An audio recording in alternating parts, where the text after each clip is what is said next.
Hello दोस्तों, मेरा नाम मनीष कुमार है। मेरा सीजन 23 में 81 रैंक का है। आजकल ना मैं देख रहा हूँ यूट्यूब पे, या बहुत लोग मुझे वो लिंक भेज रहे हैं, या बहुत लोग मुझे बता रहे हैं कि क्या ऐसा भी है, क्या पूछ रहे हैं। बहुत बहुत सारे मैसेज मैंने कल से आज तक में काफ़ी मैसेज मेरा आया, उनका रिप्लाई किया हूँ। ठीक है, तो मुझे लगा कि इस पर एक वीडियो बना दूँ। तो क्या है ना कि बहुत ज़्यादा डरे हुए हैं जो नए हैं, जो जिनका फर्स्ट अटेम्प्ट है, सेकंड अटेम्प्ट है, जिनका सिलेक्शन नहीं हुआ है कि किसी चीज़ में, बहुत ज़्यादा डरे हुए हैं। ठीक है, एक तो डर तो ऑब्वियस सी बात है कि जब हमारा डेट अनाउंस हो जाता है एग्ज़ाम का, तो थोड़ी सी घबराहट सी तो होती है। मुझे भी हुई थी स्टार्टिंग में। लेकिन अभी जो कुछ टीचर हैं ना, वो कुछ टीचर हैं या कुछ यूट्यूब पे बहुत ज़्यादा चल रहा है कि जो 2023 में सिलेक्टेड बंदे हैं, सारे लोग इस बार दे रहे हैं। तो बहुत ज़्यादा टफ कंपटीशन है। तुम लोग तो नए वाले कुछ बोल रहे हैं कि मेरा क्या होगा, हम लोग का तो होगा ही नहीं। ऐसा कुछ नहीं होता है। ठीक है, तुम्हारा सिलेक्शन इस बात पे डिपेंड करता है कि तुम्हारा स्कोर अगर पिछले मंथ 120 नंबर टी में था, तो अभी 130 135 पे पहुंचा है कि नहीं। अभी 135 40 पे पहुंचा है, तो अगले एक मंथ में तुम उसको 140 45 उसको 50 को क्रॉस कर रहे हो कि नहीं। इस चीज़ पे तुम्हारा डिपेंड करेगा कि तुम्हारा प्री होगा कि नहीं होगा। ठीक है, और मेंस में तुम्हारा सिलेक्शन या तुम्हें अच्छी पोस्ट या तुम्हें अच्छी रैंक इस बात पे डिपेंड करेगी कि तुम जब मेंस का स्टार्ट करोगे, तो तुम जब 280 270 280 लाओगे, तो उसको एक मंथ में एनालिसिस करके, मॉक एनालिसिस करके, उस जो तुम्हारे वीक एरियाज हैं उन पे काम करके तुम 280 से 290, फिर 290 से 300, फिर 300 से 315 ऑन एन एवरेज, 315 320 330।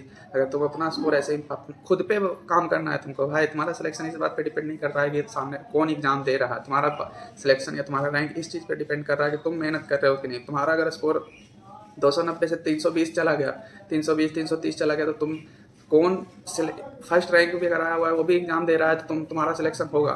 ठीक है, तुम फर्स्ट रैंक दे रहा है, सेकंड रैंक दे रहा है, कौन दे रहा है, उससे फ़र्क नहीं पड़ता है। ठीक है, और एक जहाँ बात रही कि दे रहे हैं कि नहीं दे रहे हैं, देखो हर एग्ज़ाम में, आज ये सिर्फ एसएससी का बात नहीं है, यूपीएससी हर एग्ज़ाम में अगर प्रेफरेंस वाला जो एग्ज़ाम होता है ना, जिसमें प्रेफरेंस भरना होता है, तो जिसको फर्स्ट प्रेफरेंस नहीं मिला है, वो सारे लोग ऑब्वियस ही है कि उसमें से 80-90% लोग फिर से एग्जाम देते ही देते हैं। ठीक है, आज नया बात नहीं है कि आज कोर्ट केस वगैरह चल रहा है, वो इसलिए लोगों के बीच में थोड़ा कन्फ्यूजन है कि क्या होगा, नहीं होगा तो भर देता हूँ, ऐसा नहीं होता है। ठीक है, ये बहुत पहले से चला आ रहा है कि जिनको फर्स्ट प्रेफरेंस जिन्होंने भरा उसको नहीं मिला। जैसे एमईए, कुछ लोग एमईए भर देते हैं, उनको नहीं मिलता है। कुछ लोग को सीएसएस भर देते हैं, रैंक कम आता है, नहीं मिलता है। कुछ लोग जीएसटी भरते हैं, जीएसटी मिल जाता है, लेकिन उनको चेन्नई में, मुंबई में मिल जाता है, अपना होम स्टेट नहीं मिलता। तो ऑब्वियस ही बात है ना कि वो लोग भरेंगे। कौन रहना चाहेगा चेन्नई, जिसका घर दिल्ली में है, कानपुर में है, पटना में है, वो क्यों रहना चाहेगा चेन्नई में। चेन्नई और मुंबई और कर्नाटक साउथ में ना काफ़ी इशूज होते हैं। ठीक है, खाना का, लैंग्वेज का, फिर घर से इतना दूर कौन रहा, अगर उसके पास ऑप्शन है तो वो देगा ही ना, देगा। और ऐसा नहीं समझो कि उस पिछले बार सिलेक्टेड है तो इस बार वो और बहुत अच्छा कर देगा। पिछले बार वो सिलेक्शन लिया है, ठीक है, उसके पास 24 घंटा टाइम था। ठीक है, 24 घंटा में वो 10 घंटा 12 घंटा 13 घंटा पढ़ सकता था। उसके बावजूद उसने अच्छा रैंक नहीं लाया, अच्छा पोस्ट उसको जैसे टैक्स असिस्टेंट मिला किसी को, तो वो लोग तो देंगे ही ना। वो लोग तो मैंने एक लोगों के बीच में देखा है ना कि जो टैक्स असिस्टेंट किसी को मिला हुआ, वो लोग अगर फॉर्म भर रहे हैं ना, तो लोगों को प्रॉब्लम नहीं होता। लेकिन जो लोग इनकम टैक्स इंस्पेक्टर या जीएसटी इंस्पेक्टर या 46 ग्रेड पे वाला जॉब जिनको मिला हुआ है, वो अगर भरते हैं ना, तो लोग ज़्यादा मतलब उनको तकलीफ होता है कि यार वो क्यों भर रहा है। तो भाई वो क्यों भर रहा है, क्योंकि उसको टैक्स असिस्टेंट जो होम स्टेट में लिया हुआ ना, उससे भी खराब हालत उसका है, जो 4600 ग्रेड पे लेके चेन्नई और मुंबई और कर्नाटक और केरला में या नॉर्थ ईस्ट वगैरह में गया हुआ है। ठीक है, तो वो भरेगा ही भरेगा। ठीक है, और ऐसा मत सोचो कि वो भर रहा है तो तुम्हारे चांसेस कम है। वो भाई लंगड़ा घोड़ा है। ठीक है, वो घोड़ा है, उसका सिलेक्शन हो गया है, लेकिन वो जब 13-14 घंटे 12 घंटे उसके पास टाइम था पढ़ने के लिए, फुल आज़ादी था, उस टाइम वो अच्छा रैंक नहीं ला पाया। तो अभी तो उसके पास 8 घंटा 9 घंटा 8 घंटा ड्यूटी और आधे 1 घंटे ट्रैवलिंग व्रैवलिंग करके ना कोई पढ़ाई कर रहा है। तुम्हारे पास, तुम घर पे बैठे हो, तुम्हारे पास पूरा टाइम है, तुम पूरी तरीके से अपने पढ़ाई पे फोकस कर सकते हो। उसको अपने सीनियर को झेलना है, उसको अपना काम का टेंशन है, उसको घर से दूरी है, तो काफ़ी जो प्रॉब्लम्स है उन सबको फेस करके वो पढ़ाई कर रहा है। तो जितने लोग भी दे रहे हैं ना, ऐसा नहीं है कि सब लोग अच्छा नहीं कर सकते। उनमें से कुछ लोग होते हैं जो जिनको एकदम बिल्कुल लगता है कि एक जुनून सा होता है, तो वो संडे सैटरडे संडे में जो टाइम मिलता है उनका यूज़ करके, या थोड़ा बहुत जो ऑफिस में बीच में जब उन खाली टाइम रहता है उनमें यूज़ करके मेहनत करके, उनको पढ़ा हुआ है ना, वो थोड़ा मैं जितना टाइम मिल रहा है उसमें भी मेहनत करके वो ठीक ठाक ला सकते हैं। लेकिन ऐसा ज़रूरी नहीं है कि बहुत अच्छा कर देंगे या तुम्हें कंपटीशन से बाहर कर देंगे। वो लंगड़े घोड़े हैं। ठीक है, तुम ओरिजिनल घोड़े हो, तुम्हारे पास फुल पोटेंशियल है, उनका यूज़ करो यार।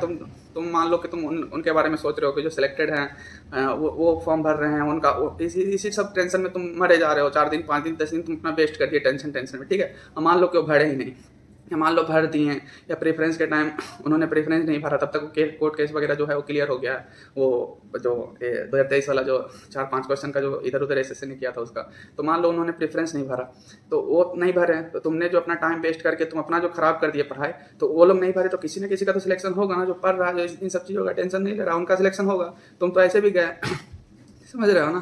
तो इन सब चीज़ों का टेंशन लेना छोड़ दो, वो लोग भरते हैं कि नहीं भरते हैं, इनसे तुम्हारा सिलेक्शन पे मिनिमम इफेक्ट पड़ता है, ठीक है। मिनिमम इफेक्ट तुम्हारा सिलेक्शन या तुम्हारे रैंक ना किस चीज़ पे डिपेंड करता है ना, कि तुम्हारी मेहनत पे डिपेंड करते हैं। मैंने बताया ना कि अगर तुम 290, 270, 260 भी अगर ला रहे हो, तो 1-1.5 महीने में मेहनत करके उसको 290, 300 पे पहुंचा रहे हो कि नहीं। 300 अगर पे पहुंच गए, उसके बाद 1-1.5 महीने में और मेहनत करके उसको 320, 330 पे पहुंच गए हो कि नहीं। 320 से 330 पे पहुंच, तुम्हारा जो इम्प्रूवमेंट है ना, इस चीज़ पे तुम्हारा सिलेक्शन डिपेंड करता है, नहीं कि सामने वाला कौन भर रहा है। अरे फर्स्ट रैंक भी आ जाता तो क्या फ़र्क पड़ता, आने दो ना जिसको आना है, जिसको कंपटीशन है तो कोई भी आ सकता है। तुम अगर किसी को बोल भी दोगे, किसी को रिक्वेस्ट भी कर दोगे या किसी को गालियाँ भी दे दोगे, तो वो थोड़े है कि नहीं भरेगा, उसको भरना रहेगा तो भरेगा।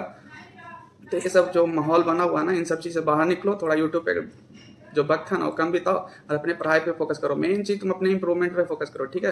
ये चीज़ देखो, मॉक में देखो कि तुम्हारा इंप्रूवमेंट हो रहा है कि नहीं हो रहा है तो तुम गधे हो, तुम एनालिसिस करके उस अपने बी के एरियाज को देख नहीं रहे हो, उस पर काम नहीं कर रहे हो, इसलिए तुम्हारा मॉक इंप्रूव नहीं हो रहा है। बहुत लोग बोलते हैं स्टक हो गया, मेरा तो आज तक कभी मॉक में नंबर स्टक नहीं हुआ, क्योंकि स्टक कैसे हो जाएगा यार। मैं मॉक एनालिसिस करूँगा, देखूंगा कि मेरे कहाँ पे मार्क्स कम रहे हैं, कहाँ पे कट रहे हैं, कहाँ मेरा बी के एरिया उन पर मैं कंटिन्यूसली काम करता था, मेरा बढ़ता चला गया।